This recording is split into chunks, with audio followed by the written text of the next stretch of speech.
שוט! בוקר יום 8. ברקע בקתת כמעט רואים את בקתת ערפל פרנסן. כבד, קריר. השעה 8 בבוקר. לפנינו יום של 8 בואכה 9 שעות.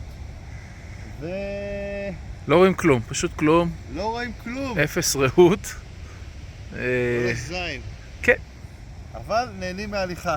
קדימה. יאללה, פרנסן. זה המשך היום השמיני.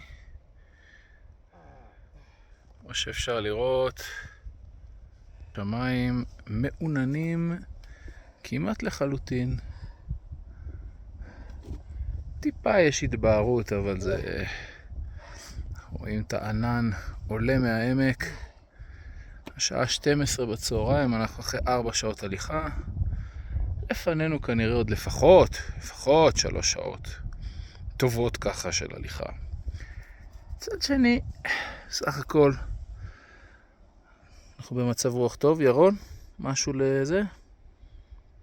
מדהים. מדהים.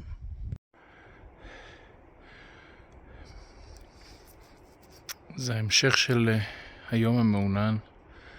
מבין הערפילים מגיח ירון, צועד בבטחה בשביל.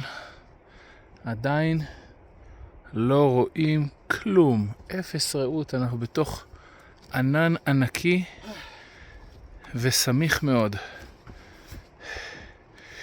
מה? הכל טוב.